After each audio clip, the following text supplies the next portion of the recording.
Hello, we're starting this module 5 that is about non-parametric analysis.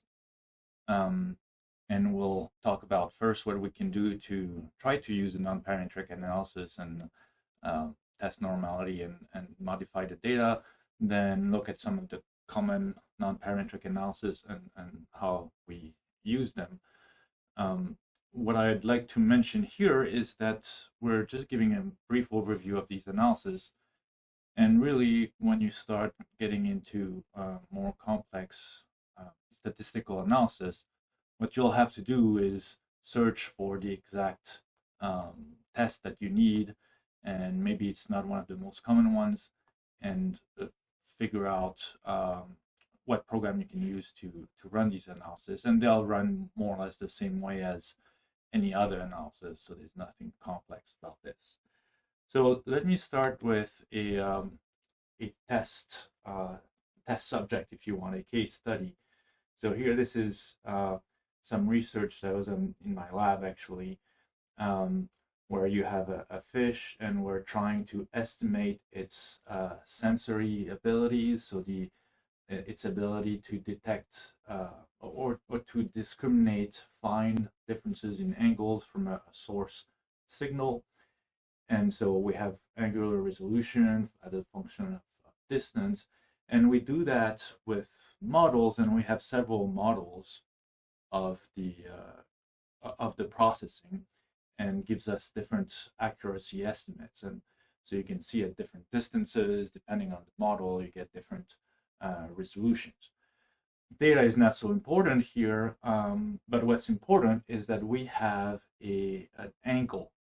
And so angles are a little bit funny because they often are not completely normal.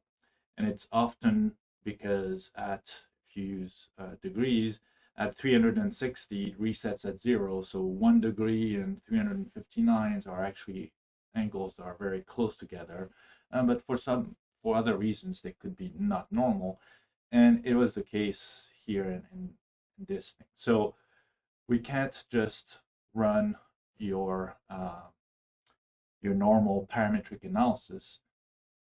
If you remember this grid of the different analysis that we can use, well, one thing that's important is, do you have continuous or nominal data as your dependent and independent? But if you fit in this category here, one key thing is whether you have a normal distribution, and often it also requires equal variance, independent samples, and things like that.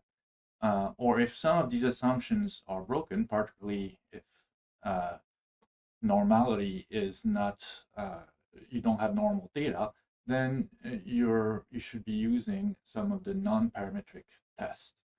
And so non-parametric means that it doesn't rely on this parameter of the mean and the variance of your normal distribution, because we know that a normal distribution is perfectly described by its mean and its variance.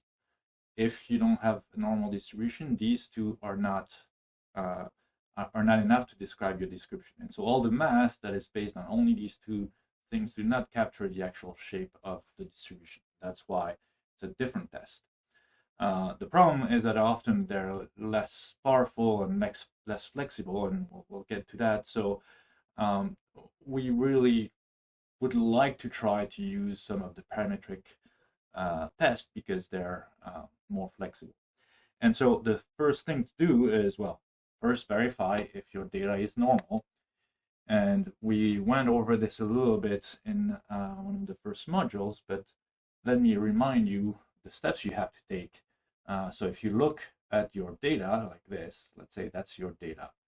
Well, it doesn't look normally distributed. Here you have a normal distribution fit, and you see it doesn't fit. It's not correct. It doesn't fit well.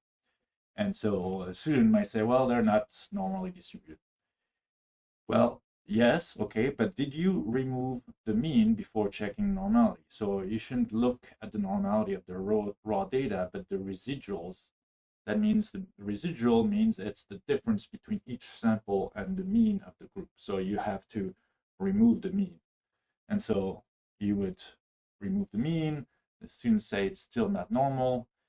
You can actually see three groups. So you have one group here, one group here, one group here, and even though it's not normal, I know that often people might might do the analysis slightly wrong in that they take the mean of the whole thing, of the whole data set, and remove that from each sample, whereas you have to take the mean of each group, and for the corresponding samples, you remove that mean, the mean of that specific group. And so if you do that here, you get something that's, in this case, a lot more normal. If it's still not normal, well, then you have to either run a non-parametric analysis, or you have one last hope that can take time, but if it often is better than using a subpar or some analysis that is not quite as powerful. And this other option is trying to transform your data so that they become normal. So it sounds like sketchy, right? You take your data, you transform them, and oh, they're not normal, I'm going to make them normal. Well, it's not sketchy because you're operating the same transformation on all your data. So if you have two groups and their mean are different, transforming them, you will keep that difference, right? It's not suddenly one group that was smaller will become bigger, and two groups that were different will suddenly become the same. So if you apply the same transformation, you keep the differences across groups. It's just you change the shape of the distribution in the actual values, but of the measurements. But it's okay to do this. So I have several examples here, and the idea is that you would try one transformation. So take your data here. You take your data, this x here. This is the square root, so exponent 1/2. You take the square root of your x. This is your new x, and you test normality. So you see originally you had a long tail here. It was not normal, and with the transformation, it looks more normal. Same thing here, long tail, a log transformation, and it looks more normal. So remember these two, if you have long tails on one side, on the big number side, so on the right, then either a square root or a log can help. If it's the opposite, if it's skewed on the other side, so the bulk of the distribution is on the right, and whereas the small numbers you have tail, that's not normal either. And so you have these different transformations here that could help make the data normal. Here it's an arc sine of the square root, a log of, well, this ratio here, again, half the log of this ratio. So obviously this is a little bit more sophisticated, and it's not a transformation I would have automatically thought of, but it's something you can try. It is also options if you have a sort of flat distribution, you don't have the right pickedness or kurtosis, and so you can use this transformation. Here it's log that also works here. Arc sine also works here. So these different transformations.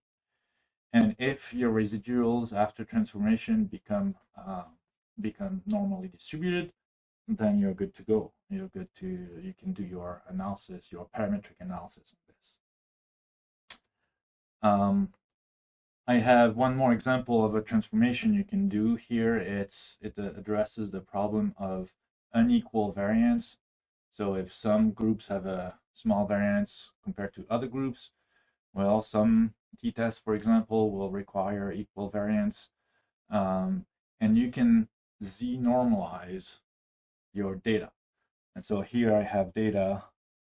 It's actually my original data that I showed in the first figure. And if you take here, you can see it's the number minus the average divided by the standard deviation. So the number here, it's the mean, and I'm dividing that by the average divided by the standard deviation. Okay, so this is the this is a z normalization. Okay? It's very small from here to see exactly, but so anyway, and you can see here the result, and this is a test that is looking at the normal distribution. And in this case, it's still not normal, but these are things you can try. Okay, we'll see in the next set of slides some of the common non-parametric tests when you have to use them.